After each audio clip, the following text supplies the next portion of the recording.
लेकिन जितने भी हम गुरु भाई हैं यहाँ पर, हम अपने आनंद में, अपने मस्ती में नाच रहे हैं, क्योंकि गुरुजी ने यही सिखाया है कि हमें लोगों को देखते हुए या किसी को रिझाते हुए या एंटरटेन करते हुए कीर्तन नहीं करना है। हमें कीर्तन करना है, नाचना है केवल भगवान की, गुरु वैष्णवों की प्रसन्नता के लिए। इसीलिए सब आनंद में नाच रहे हैं, इसीलिए सभी को आनंद आ रहा है, क्योंकि यहाँ पर जितने भी ब्रजवासी हमारे भक्त वृंद आए हैं कीर्तन करने के लिए और हमारे महाराज जी आए हैं, इन सबका उद्देश्य बहुत क्लियर है। केवल हरि गुरु वैष्णवों की प्रसन्नता के लिए ही हम संकीर्तन, हरि कथा, जन्माष्टमी महोत्सव मना रहे हैं। जन्माष्टमी महामहोत्सव में महाप्रसाद का आयोजन। नवी मुंबई श्री कृष्ण जन्माष्टमी महामहोत्सव के उपलक्ष्य में श्री भक्ति किंकर दामोदर गोस्वामी महाराज के मार्गदर्शन में 18 अगस्त से 28 अगस्त तक 11 दिवसीय भव्य कार्यक्रम का आयोजन किया गया। आखिरी दिन सीवोड पूर्व में एक भव्य कार्यक्रम के दौरान श्रद्धालुओं के लिए भंडारा भी रखा गया, जिसका लाभ उठाने की अपील आयोजकों ने की है। आयोजकों ने बताया कि इस कार्यक्रम में मुंबई, पुणे, पंजाब, ठाणे, पालघर आदि जगहों से श्रद्धालु भाग लेने पहुंचे। भगवान के सुंदर झूलन उत्सव के साथ पर्व की शुरुआत की गई। श्रीला परमाचार्य देव ओम विश्वपाद श्रीमद भक्ति बल्लभ तीरथ गोस्वामी महाराज जी की असीम कृपा से हम इस विशाल कार्यक्रम का आयोजन कर पाए। इस दौरान चेंबूर, सायन, कलम्बोली, बेलापुर, वलसाड आदि स्थानों पर संकीर्तन का आयोजन किया गया। 26 अगस्त को सीवुड्स में आश्रय बैंक्वेट हॉल में भव्य कार्यक्रम का आयोजन और 28 को नंदोत्सव बड़े ही धूमधाम से मनाया गया, जहां हजारों की संख्या में लोग उपस्थित रहे।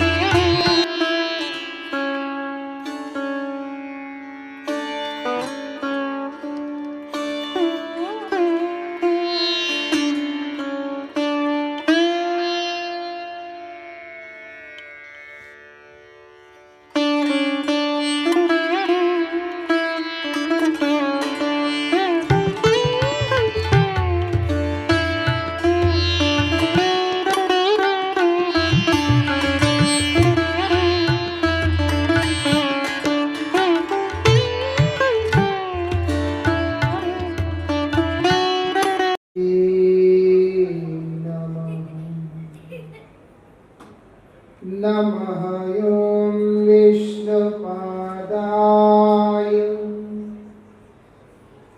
श्रीगौरप्रियमूर्तये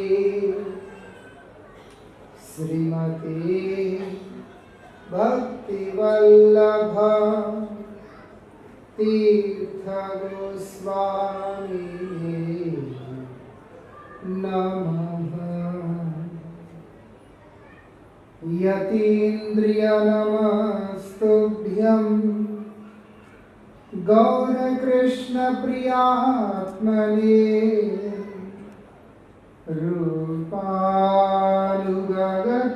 रूपानुगतिज्ञाय गुरुदेवाय ते नमः। क्या संसारिक सुख अपार करेगा बेड़ा पार? इसका जवाब मुझे काफी समय से नहीं मिल रहा है, मैं भी खोज ही रहा हूँ। तो ना उचित नहीं है। तुम कौन होती हो मुझे बोलने वाली? ये धन मेरा है। अरे मुझे क्या हो रहा है? मैं खड़ा क्यों नहीं हो पा रहा? स्वामी, स्वामी क्या हुआ स्वामी? स्वामी कुछ तो बोलिए स्वामी। स्वामी, अरे दास, जाकर मैं को बुला के लाओ। ये लीजिए। सब ठीक तो है? आज आप जल्दी क्यों आ गए? सब ठीक है, बस ऐसे ही तुम्हारी और घर की याद आई तो मैं जल्दी आ गया। ऐसे साड़ी में तुम बहुत सुंदर लग रही हो। आप बिना ये बताइए तो खाने में क्या लेंगे? जो भी तुम बना दो। अब बैठ के बनाती हूँ। इसका नाम तो मैं ही रखूंगा। इसका नाम होगा ब्रह्मदेव। अरे अरे, मैं इसकी माता हूँ। मेरे लाडले पुत्र का नाम तो मेरे ही नाम से होगा। मेरा नाम है धुंधली, तो इसका नाम होगा धुंधकारी। जैसा तुम्हें ठीक लगे। हरे राम राम राम हरे हरे। हे प्रभु मुझे अपनी कृपा में रखना। राम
भाव देती है।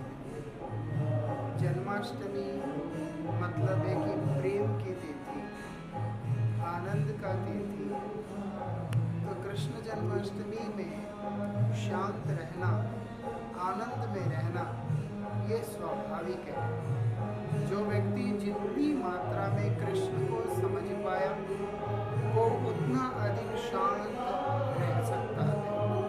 हमारे वैदिक शास्त्रों ने बताया जीव का गति, मतलब जीव शब्द प्रयोग करने का अभिप्राय है वो हिंदू है, मुसलमान है, ईसाई है, पारसी है, सिख है, इस तरह का विवेचन नहीं है।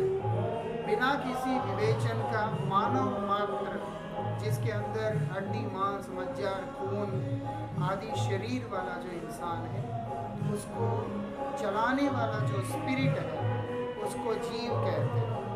वो जीव की एक्चुअल जो अवतरण है वो भगवान श्री कृष्ण से ही हुआ। कृष्ण जन्माष्टमी मतलब है स्पिरिट का अपने ओरिजिन के साथ में कनेक्ट करने का एक अपॉर्चुनिटी है, खुद को प्रभु के साथ जोड़ने का एक सुनहरा मौका है। जो जोड़ रहा है वो आनंद में है, जो जोड़ता रहेगा वो हमेशा आनंद में रहेगा। This is the festival of love, peace, harmony, divinity, spirituality. Guruji, ये जानना चाहेंगे कि आप ये कितने सालों से कर रहे हैं और कितने दिनों तक मनाया जाता है ये? मैं लगभग 26-27 साल से इस संन्यास आश्रम में प्रवेश करके श्री कृष्ण जन्माष्टमी आदि व्रतों बड़े ही हर्ष और उल्लास के साथ विश्व के असंख्य भक्तों के साथ मनाता आ रहा। आज आपके इस मुंबई में इसलिए ये कई साल से मैं मना रहा। पहले ये जन्माष्टमी मनाया जाता था गुरुजी, जैसे कि देखा जाता था, तब में और आप में आपको क्या फर्क लगता है? निश्चित रूप से अंतर है। वो ये पहले शास्त्रीय दृष्टि से मनाया जाता था, आजकल लोक रंजन के हिसाब से इसको मनाया जाता है, जो कि सरासर गलत है। जन्माष्टमी में शास्त्र में बताया व्यक्ति को, मतलब जीव को उपवास करना होता है, पूरा दिन कुछ खाना नहीं होता है, पूरा दिन हरिनाम करना होता है, पूरा दिन इंतजार करना होता है कि कब वो समय आएगा जब मेरे प्रभु आएंगे, और उनका स्वागत करना होता है और नृत्य गान इत्यादि करके उनको आनंद देना होता है, उनका अभिषेक करना होता है। उसके बाद विश्राम करने का एक व्यवस्था दिया गया है। आजकल आप देख सकते हैं लोग केवल मात्र एक सांस्कृतिक कार्यक्रमों में या नहीं है तो दही हंडी इत्यादि खेल में, इन्हीं चीज़ों में अपने अधिक समय को व्यतीत करते हैं। मैं एक विषय बड़ी गंभीरता से कहना चाहूँगा। भगवत गीता में भगवान के द्वारा ही बोली गई वाणी है, यह शास्त्र विधि पुरुषृत्य वर्तते कामकारत न ससिद्धि मवाप्नोति न सुखम न परांगति। उत्सव सारे ही मनाना चाहिए, लेकिन जिस विधि से मनाने के लिए शास्त्र ने बताया वैसे ही मनाना चाहिए, तभी प्रभु का कृपा होगा। अपने मन मर्जी जो कुछ भी करता है उसके जीवन में सुख कभी भी नहीं मिल सकता। इसीलिए आजकल लोग अपने आप को धार्मिक मानते जरूर हैं, लेकिन उनको धर्म से कुछ लेना देना ना होने के कारण वो लोग मनाते हुए भी सुखी नहीं हो पाते। गुरुजी, एक लास्ट क्वेश्चन है आपसे कि युवा पीढ़ी को आप क्या मैसेज देना चाहेंगे? युवा पीढ़ी को मेरा एक ही संदेश है, समाज में आने वाली बहुत सारे दिखने वाली बहुत सारी चीज़ों के बीच में अपने आप को फंसाकर भ्रमित नहीं होना है, क्योंकि आज समाज के अंदर युवा क्या, वृद्ध क्या, बालक क्या, हर एक को भ्रमित करने के लिए सारी व्यवस्थाएं बनाई गई है। इसी कारण से युवा को अपने भविष्य के बारे में सोचना चाहिए।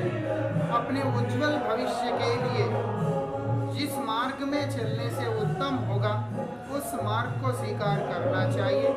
व्यसन आदि से अपने आप को दूर रखना चाहिए, जैसे कि शराब, मांस, मच्छी, अंडा, गुटखा, तंबाकू आदि, इन सब के सेवन से खुद को दूर रखना चाहिए। गुटखा देखने में सस्ता लगता है, लेकिन खाते खाते खाते शरीर हमारा खत्म हो जाता है। सिगरेट आजकल हम जानते नहीं क्या दाम है, लेकिन पहले भी नहीं जानते थे, लेकिन धूम्रपान आदि को करने से शरीर खराब हो जाता है। जिसका शरीर खराब होता है उसका मन ठीक नहीं रह सकता है, उसका चिंतन भविष्य के लिए नहीं रह सकता है। एक समय आता है जिंदगी बर्बाद हो जाएगा। व्यसन से दूर रहे, उज्जवल भविष्य के बारे में चिंतन करें, भगवान के शरण में जाएं, अपनों के साथ, सभी के साथ प्रेम से बर्ताव करें और अपने जीवन को सफल बनाएं। जितने भी श्रोतागण इस चैनल के द्वारा इस वीडियो को देख रहे हैं, उन सबको हमारे परमाराध्य गुरुदेव ओम विष्णुपाद श्री श्रीमद् भक्तिवल्लभ तीर्थ गोस्वामी महाराज जी की विशेष आशीर्वाद, भगवान श्री कृष्ण की विशेष आशीर्वाद प्राप्त हो, सभी का जीवन में आनंद हो, लोका समस्ता सुखिनो भवन्तु। ये सारे जगत के वासी एक दूसरे के साथ सौहार्द के साथ में रहे, सुखी रहे, यही मैं कामना करते हुए शुभकामनाएं देता हूँ, अपना स्नेह देता हूँ, अपना आशीर्वाद देता हूँ। हरे कृष्ण। क्या कहना चाहेंगी प्रीति मैम, आज का ये दूसरा दिन है, आज यहाँ पे भक्तजन बहुत भीड़ देखी जा रही है और कथा पाठ चालू है, तो क्या कहेंगे आज के दूसरे दिन के लिए? हरे कृष्णा, सभी को मेरा दंडवत प्रणाम। आज के दिन के बारे में अगर मैं कुछ कहूँ तो शायद वो बहुत कम लगेगा। आज तो मतलब भगवान का जन्म है, वैसे तो वो प्रकट हुए ही हैं, लेकिन जन्माष्टमी तब होती है जब वो हमारे हृदय में प्रकट होते हैं। तो ये जो महोत्सव है, ये हम अपनी तरफ से कोशिश करते हैं कि भगवान को थोड़ा सा अगर कुछ हम अपनी तरफ से खुश कर पाए, ये एक कोशिश है। तो आज जितने भी लोग यहाँ पर आए हैं वो भगवान के बुलाने पर आए हैं, और मुझे ऐसा लगता है कि यहाँ पर आए हुए हर एक जो भक्त है भगवान उन पर ज़रूर कृपा करेंगे, क्योंकि जन्माष्टमी महोत्सव ऐसा होता है कि भगवान तो जन्म ले ही रहे, लेकिन भगवान हमारे घर, हमारे हृदय में और हमारे अंदर आकर के जन्म लेते हैं। बस यही जन्माष्टमी है। कल तीसरा दिन है और लोगों को आप क्या संदेश आपके इस प्रोग्राम के लिए देना चाहिए? कल तो नंदोत्सव होगा, मतलब जब बच्चा घर में आता है उसकी जो खुशियाँ होती है वो हर एक घर में जब बच्चा आता है तो वो घर वाले ही जानते हैं, तो हमारे घर का बच्चा हमारे ठाकुर है। तो आज वो जन्म ले रहे हैं, तो कल उसका उत्सव इतना धूमधाम से होगा कि हर घर में कृष्ण कृष्ण कृष्ण ही आवाज़ दिया जाएगा। प्रीति मैम, आज के प्रोग्राम का क्या वैशिष्ट्य है और आज क्या क्या प्रोग्राम यहाँ पे मनाया जा रहा है? आज हमने सबसे पहले तो महाकीर्तन से स्टार्ट किया, और फिर उसके बाद आज 56 भोग, कहते तो 56 है लेकिन आई थिंक वो 150-200 से ऊपर चला जाता है, क्योंकि भक्त अपने हाथों से इतना सुंदर प्रसाद भगवान को अर्पण करते हैं। तो भगवान उस जो प्रेम होता है वो प्रेम के भूखे हैं, तो प्रेम से इतना सा भी जब हम भगवान को कुछ देते हैं ना, वो इतना समझ करके लेते हैं। तो अभी ठाकुर जी का महाअभिषेक शुरू है, बस आप उसके दर्शन कीजिए। वो दर्शन करके तो आपको ऐसा लगेगा कि आप इस जन्म में नहीं, आप कहीं और ठाकुर जी के धाम में पहुँच गए। हरे कृष्णा। जैसा कि आप लोगों को पता है, गत वर्षों की भांति श्री कृष्ण जन्माष्टमी का पर्व इस सीफूड में, नेरुल में और नवी मुंबई के प्रांगण में हर साल होता रहा। मैं मदन मोहन दास आज आपको बताना चाहता हूँ कि भगवान अभी कुछ समय बाद प्रकट होने वाले हैं। अपनी अष्टभुजाएं लीलावधर भगवान कृष्ण अभी प्रकट होने वाले हैं और हम सबको दर्शन देने वाले हैं। जैसे कि आपको पता है, आज हम आश्रय बैंक्वेट हॉल नेरुल में जो आता है, वहाँ पर गुरुदेव की वाणी श्रीमद् भक्ति वेदांत को अपने महाराज जी हैं जो आए हुए हैं वृंदावन से, दामोदर किंकर महाराज जी के मुखारविंद से हम सब लोग उनकी वाणी का आनंद ले रहे हैं। और जैसा कि कल है हमारा नंदोत्सव, जब भगवान कृष्ण ने जन्म लिया था और अपनी जीवन की शुरुआत करी थी, तो भगवान ने बताया था कि केवल केवल केवल कृष्ण ही है जो सर्वव्यापी है। क्या भगवान कहते हैं कि जो है वो मेरा है, तो मेरी शरण में आ जाओ, तुम्हें सब कुछ मिल जाएगा। हरे कृष्णा कृष्ण कृष्ण हरे हरे, हरे राम राम राम हरे हरे।